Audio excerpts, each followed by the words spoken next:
Welcome back, U.S. history students, whether you are in cohort A or cohort B. Today is your day to learn about the Spanish-American Wars. We are hitting up a little bit of a longer unit here, starting with a war that was only a few months in 1898. So if you haven't yet, go ahead and download this note sheet, and we're going to go ahead and get to it.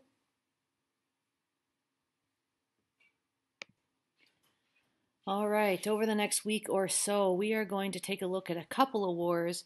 Really, the first time that the U.S. is entering the world stage on a military level here, taking our newfound power and pushing it out to other parts of the world. Early on in our country, George Washington, one of the things he said in his farewell address to the nation was talking about getting too involved in other nations' problems. And until this time in the 1890s here, late 1800s, we really did not get too involved in other nations' problems. But as we become more industrialized and our trade extends into other parts of the nation more and more, we find ourselves more interested in what sort of natural resources and what other opportunities other countries have for us as Americans, specifically for how can we make money off of this. So we're looking to become more powerful in this, and not specifically as an empire. An empire would be, when you're in control of other nations and territories, but more using our influence to try and control what those independent nations are doing. So we've reached a point where we want to jump onto the world stage here. As you look, you can look at this map here and see how throughout the late 1800s and into the early 1900s, we find ourselves gathering up lots of different territories within the Pacific Ocean in particular. And we're going to be talking about some of these specific places today. Also note that many of these territories we still control as U.S. territories to this very day here in 2020. All right, so all of this leads us to a vocab word, what we call imperialism. Now, imperialism is a word that you should have learned in your world history class. Essentially, what imperialism is a stronger nation looking to place their influence over another nation, either economically, politically by controlling their government, or militarily, or any combination of those two things. So what I'd like you to do is take a look at these two political cartoons. Both of them are really showing Americans' power and influence, but in a very kind of different point of view. So I'd like you to pause this video right now and go ahead and answer that question in your note sheet, telling us how are these two different? The eagle versus the Uncle Sam here.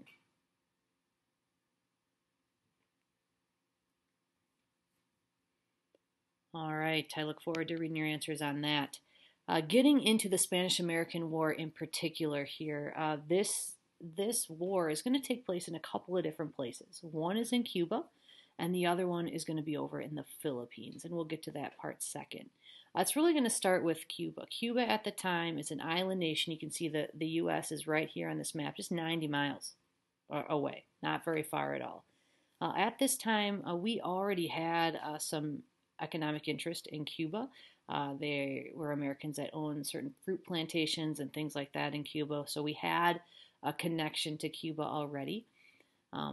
Cuba at that time was still controlled by Spain. The Spanish territory had been greatly reduced over the last 100 years before this, but Cuba was one of those remaining territories.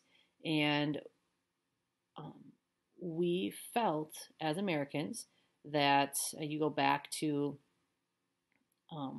some of the earlier documents that we had talked about, but we felt like we as Americans should have more say in what was happening in the Western Hemisphere, right, Latin America in particular here, than a European country like Spain.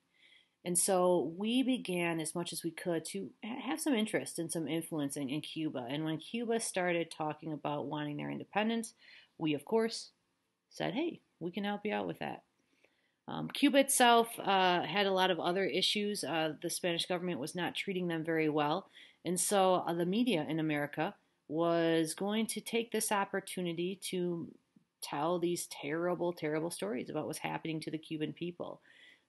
Concentration camp type stuff and dying of starvation and, um, all those terrible, terrible types of things. A lot of these stories were embellished, and this becomes a trend in the media in the late 1800s, early 1900s called yellow journalism. They call it yellow journalism because typically these papers were printed on very inexpensive paper that they would yellow very, very quickly. And so it got the nickname yellow journalism. Typically, there weren't straight up lies, but similar to a tabloid in that not complete truths, leaving out certain pieces of the story to play on people's emotions or to make people think something's happening that maybe isn't quite happening that way. And we're going to look at an example of that in a second. You can probably see on your note sheet that coming up here. So in reaction to a lot of these stories coming out of Cuba that were being printed in the newspapers at that time, the U.S. military, the president at the time, President William McKinley, is pressured to send a Navy ship down there just to kind of check it out. Remember, Cuba's not that far away. And so we're going to send the USS Maine, and you can see a picture of it there. It's kind of a state-of-the-art ship at the time, pretty new ship in our fleet, and really to show our support for the Cuban people that are looking for independence, rebels, I guess you would call them, those kind of pushing back against the Spanish rule. And we're sending that down into Havana, the harbor in Havana, and here's Havana right here. So the USS Maine gets there in February of 1898, and it is only there a very short time when out of nowhere the thing blows up in Havana Harbor. 250 sailors on board are killed in this massive explosion. Immediately, people assume it was Spain, whether they had mines in the harbor or some sort of deliberate attack. It was immediately assumed that Spain did this intentionally, attacking and killing American sailors. And that those yellow journalism was all over this. So take a look at this this newspaper headline. New York Journal was kind of one of these famous yellow journalist papers, and I want you to just take a close look at what we have here. You've got this $50,000 reward for any sort of like detection of anyone that maybe had connections to blowing up the Maine. They say Assistant Secretary Roosevelt, so that would be Theodore Roosevelt, future President Theodore Roosevelt, working with the Navy at the time, very publicly kind of announced that he's pretty sure that this was not an accident. And so you have that as a main headline there. Just straight up the headline, destruction of the warship Maine was work of the enemy. So I want you to, again, pause and take a look at that question in your notes. Really looking at what are some examples of yellow journalism here. Just go ahead and take a look at that and kind of explain your thoughts.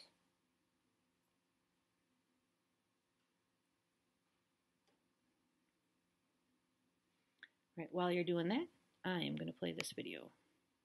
In late January 1898, one of America's newest battleships, the USS Maine, sailed into Havana Harbor as a show of support for Cuban revolutionaries.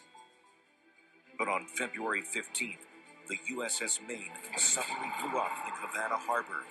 266 men were killed. It was claimed a Spanish mine was responsible, but in truth, the most likely cause was a fire in a coal bunker. The American press, however, demanded revenge. Remember the Maine became the battle cry. This led to President McKinley declaring war on the Spanish Empire to liberate Cuba from the Spanish yoke, and also to give the Americans the opportunity to have a go at Spanish position in the Pacific. The United States Asiatic Squadron, was led by 60-year-old Admiral George Dewey. Dewey's fleet of 9 ships sailed for the Philippines. Waiting for them off the coast of the capital, Manila, was the elderly Spanish fleet, commanded by Rear Admiral Don Patricio Montojo y Pasaran.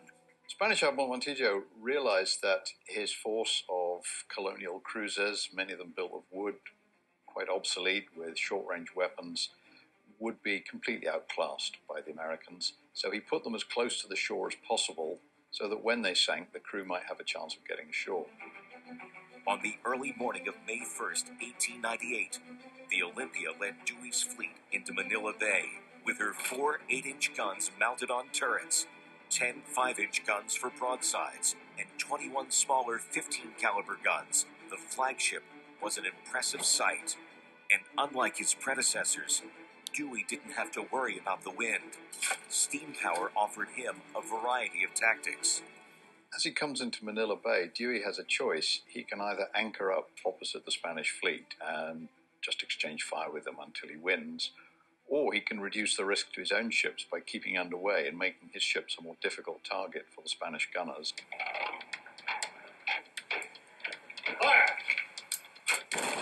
His ships open fire and then circle round and open fire again. They just bombard the Spanish. Manila Bay has been described simply as a gun duel. Manila Bay is one of the last battles of the 19th century. There are no submarines, there are no aeroplanes, there are no soldiers. It really is just a fight between 2 fleets. After a battle lasting 6 hours, with many of his ships sinking but still firing, Admiral Montojo surrendered. The Spanish fleet had been shot to pieces, half it had sunk, and the rest of it was of not much further use. 330 men died on the Reina Cristina, and 90 were wounded. The wooden Castilla caught fire and sank with a loss of 25 men. The Olympia, however, sailed for Manila, with the ship's band playing Spanish tunes for the locals who'd come to stare at the victorious fleet.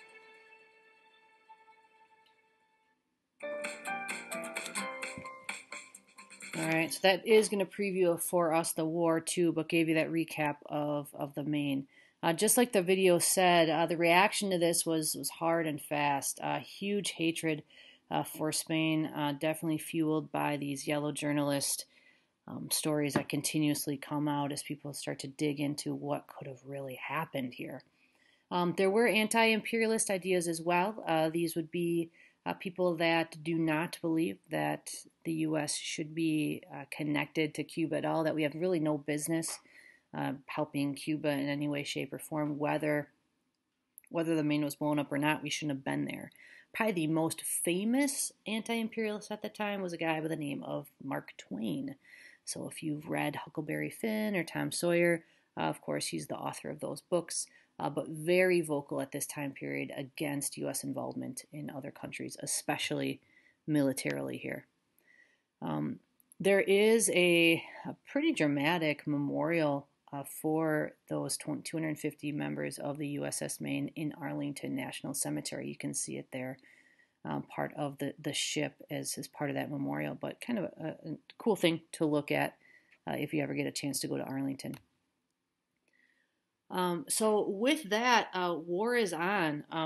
President William McKinley did not want to have war declared. He was a Civil War vet. He was at some pretty terrible battles, including battles like Antietam, where he saw a lot of death and destruction. And so he knew the realities of war, and he did not want to take that lightly. But he really felt like his back was against the wall. There was a lot of political pressure, a lot of public pressure to attack Spain in reaction to this.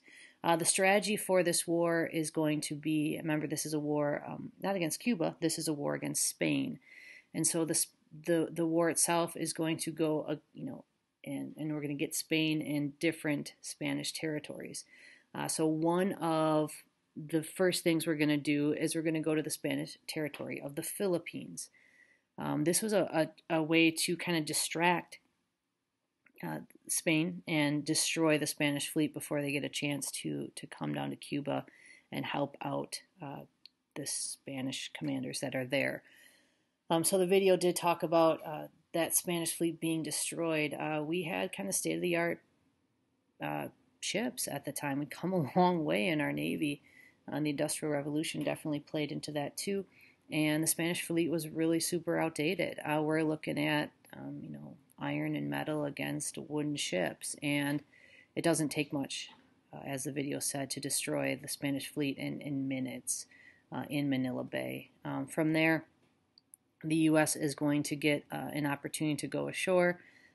And in theory, the Filipino people thought that we are going to grant them independence. We're going to find in our imperialistic thoughts of the time that we believed it would be better for them if we helped rule them, that they would have a better chance of democracy if we controlled them for a while. So there's a whole nother story in there about some of the pretty awful things we did to the Filipino people as they're trying to fight back and gain independence against us, which is ironic in a lot of ways. We're not going to get into that now. But just know it's not quite this easy transition. They weren't welcoming us ashore saying, hey, thanks for coming. We're so happy that you saved us from ourselves. It wasn't like that at all. They definitely didn't necessarily want us there. So back in Cuba then, you've got really a very quick destruction of the Spanish fleet in the Philippines. That is going to allow the rest of the U.S. Navy and military to focus on Cuba itself. Now, the idea here is to help Cuba become independent of Spain. Of course, there's going to be some extras in it for us as the U.S., and we'll see that in a second. Probably one of the most famous soldiers in this war was this guy here on the horse, Theodore Roosevelt, future president. And what Roosevelt's going to do, he's an up-and-coming guy in politics. He had held a number of positions at this point, not your stereotypical politician for sure. Definitely a guy that has his own agenda and is going to do whatever it takes to get that agenda done. Theodore Roosevelt was very passionate about the military, and he kind of feels like he missed his shot to be in the military earlier in his life. And so he's going to take this to this little war, he called it a splendid little war, to go and attack some Spanish soldiers in Cuba. He actually gathers up a bunch of his buddies from different parts of his life, and they form their own military group called the Rough Riders. You can never get away with that today. But yeah, that's what they did. Actually, let's watch this. I think this will be good, about the Rough Riders. Kind of an iconic group here. And so those Rough Riders are going to take this up. Their most famous battle is going to take place at a place called San Juan Hill. They're going to fight that battle with another famous group of soldiers called the Buffalo Soldiers. These were African-American soldiers that got their nickname when they were working out west. Native Americans out west in the U.S. gave them that nickname, and really the name kind of stuck for any sort of African-American soldier during this time period. And so these two kind of famous groups together are going to work in this famous battle. And the only reason it's famous is because these two groups are here, and later Teddy Roosevelt writes a book about it and all this kind of stuff. So becomes one of the most iconic parts of his life, and one of the parts of his life he is the proudest of for the rest of his time here.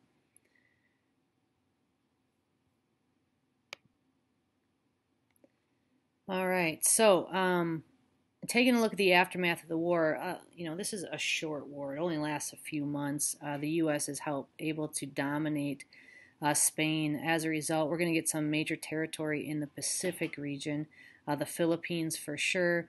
We're going to get the island of Guam, which is still a U.S. territory today, and Puerto Rico, which is still a U.S. territory today as well. Hawaii, we had just gotten that in a different conflict just 5 years earlier. And so we really are starting to have a presence by almost collecting a group of islands around the Pacific Ocean. This is going to be a big deal as we get into World War I, and specifically when we get into World War II as well. The casualties are listed there as well, but do note, like a lot of these wars we've talked about so far, most of these deaths are by disease. infection and those sorts of things, not from battlefield deaths itself. So the result of the Spanish-American War is the fact that now the U.S. has territory outside of the continental United States. We had been a nation ocean to ocean for a few decades at that point, and so now we're expanding here. We now are going to start establishing military bases on these places as well, specifically for our Navy. Probably the most popular one is going to be in Hawaii, where we set up one of the best military bases in the world at Pearl Harbor. As far as Cuba goes and the Philippines go in particular, the Philippines we kind of just take over. We're going to have basic control of the Philippines till after World War II. And Cuba, we basically take that over, and we're going to have a lot of economic influence in Cuba until the Cuban Revolution in the 1950s. So as we're gathering territories, and you can see these places in this map here, we're working towards becoming, what you would call a world power. You have the United States there. You can see the Spanish Empire has been greatly reduced to really just, Spain for the most part. And you have, these territories that we took, ceded from Spain, and have become part of the U.S. as territories as well. So with territories that are not connected to the continental United States and are not states, there are a new set of rulings of how the Constitution applies to people that live in these areas. Are they true American citizens or not? Do they have full citizenship? And the Supreme Court is going to rule in a series of cases that basically rule that the Constitution and the constitutional rights and the Bill of Rights do not apply to these new territories. They are different than the states themselves. In Cuba in particular, they're going to go on, and on the treaty, they're going to, at the end of the war, they're going to add something called the Platt Amendment. The Platt Amendment is going to really give us, well, we're not technically ruling Cuba, it's going to give us control over Cuba. And it's going to make it so Cuba has to ask, basically like a parent, ask us for permission to do all these things. So if they want to approve a treaty with any other country, we have to approve it. If we think that we need to intervene in something that's happening within Cuba, something within their government or some kind of uprising, we have the right to intervene in any way, shape, or form. That's with their government or with their economy. Also, we reserve the right, and we do, set up a military base in Cuba called Guantanamo Bay, which we still run and operate today. There right now, there are, that's basically where we keep terrorists these days, is at Guantanamo Bay.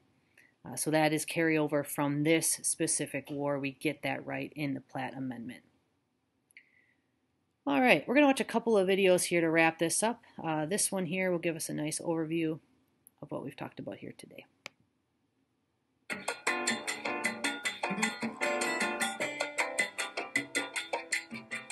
Anything to report? Nope, all's calm. Wait, there. Is that an explosive mine? Oh, that? That's a banana rat. That thing's the size of a Doberman. Yeah, disgusting, isn't it? Well, everything's fine then, yup. Yup. Yep. Yup. Oh, did I mention I retire in 2 days? Oh, really? That's good.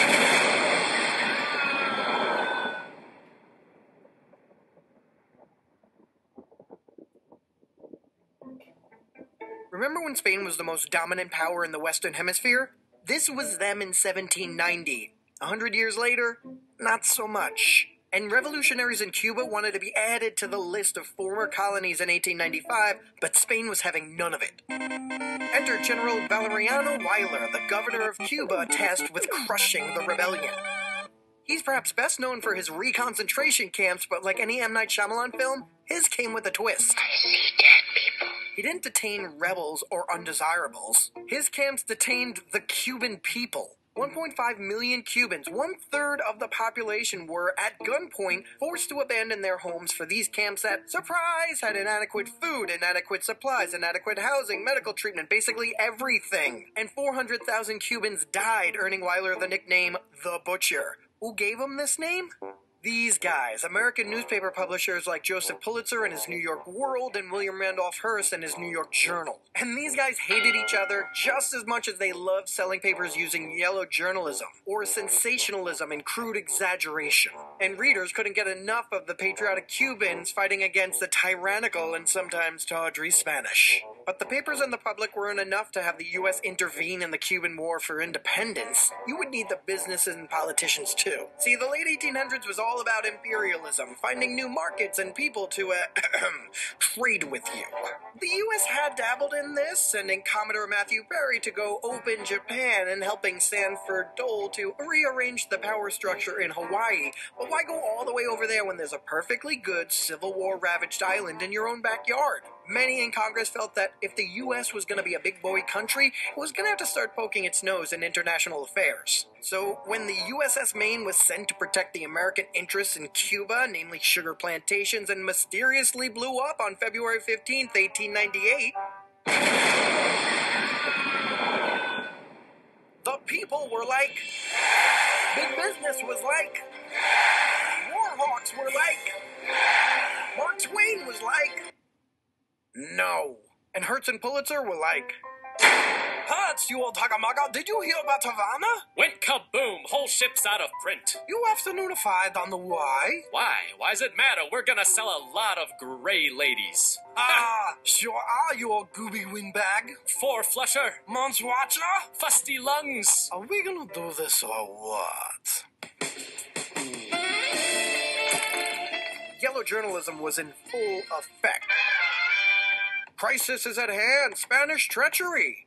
Yeah, what's that small font say? So you don't really know it was Spain. Main explosion caused by bomb or torpedo. Oh my God, you know for sure? Question mark. You can print anything with a question mark. Destruction of the warship Maine was the work of the enemy. Then why are you issuing a reward for the evidence? Is it because you don't have any evidence? It's because you don't have any evidence, isn't it? In this headline, it's a quote by then Assistant Secretary of the Navy, Theodore Roosevelt. In case you didn't know, Theodore Roosevelt had already been a sickly child that manned his way to health, a Harvard-educated naval war historian, a cowboy rancher in the Badlands of North Dakota, the police commissioner of New York City, and at that point, the Assistant Secretary of the Navy, where he super-duper pushed for building up the fleet and protecting interests in the Pacific and Caribbean. Foreshadowing. That was until war broke out, and he said, "Peace, I'm going to war," resigned and started the 1st U.S. Volunteer Cavalry Regiment, or the Rough Riders, because when you're Teddy Roosevelt, that's the kind of thing you do.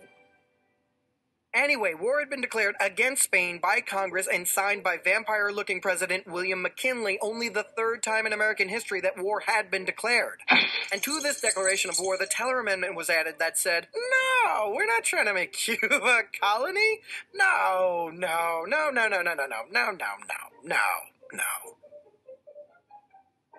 Well, maybe.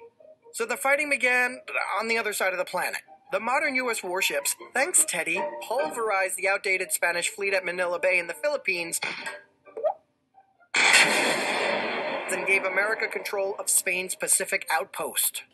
Back in the Western Hemisphere, over 18,000 troops and volunteers were deployed to Cuba under the leadership of General William Shafter, an elderly 300-pound-plus Civil War veteran that mainly sweated like a pig the whole war. The fighting was brief, but fierce, with the most famous at San Juan Hill, where Teddy Roosevelt and his band of Rough Riders fought tooth and nail, inch for inch, to finally take the hill and find it was already taken. Buffalo soldiers! Oh, hey, Teddy. What are you guys doing here? You serious? We've been here for a while now. Uh-huh. Well, this is awkward. Yeah. So many reporters have been waiting up here with us. Hope that's okay. Yeah, sure. Hey, would you mind taking a photo of me and my men? Little keepsake. No problem.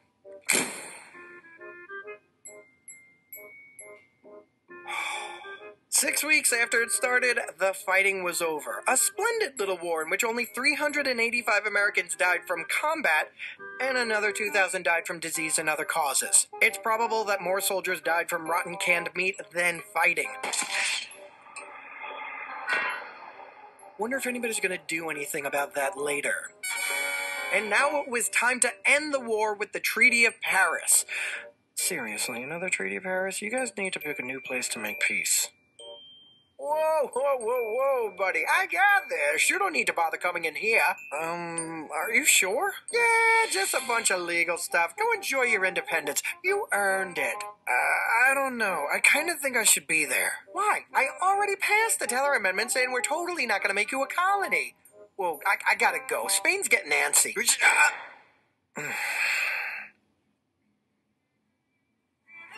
Hey, what do you call this? Jamon? I don't know. It tastes like ham to me. It's delicious. I can't stop eating it. All right, buddy. Here's the skinny. You're free. Spain's completely pulling out. And we're going to pull in. I got this Platt Amendment that says that I have the right to intervene in you for the preservation of Cuban independence, yada, yada, yada. That cool? Oh, yeah. And you can't allow foreign powers in Cuba for military purposes. Except for us. We get to lease a base in you forever. But you're totally independent. Oh, and do me a favor, tell the Philippines, Guam, and Puerto Rico they're mine now, too. Say what?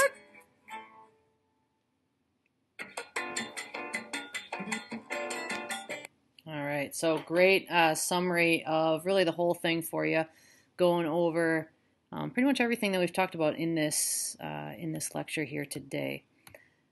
It is important to note that as we look at the influence of the Spanish-American War, even though it is a war that only lasted a few months, there were lasting implications. Some of that includes our control of the Philippines, that is going to be instrumental in World War II. Guam is still a U.S. territory today. Puerto Rico, still a U.S. territory today. We have all sorts of complicated relationship stuff with Cuba even today as well. So these territories are going to come back again and again throughout the rest of this trimester and into next trimester as well. But know that it starts right here. It starts in 1898 with the Spanish-American War. All right, that is it for today, folks. Thank you so much. Please make sure that you complete that sheet, the note sheet here today. Make sure you answer all parts of those pink sections and go ahead and drop that in Schoology.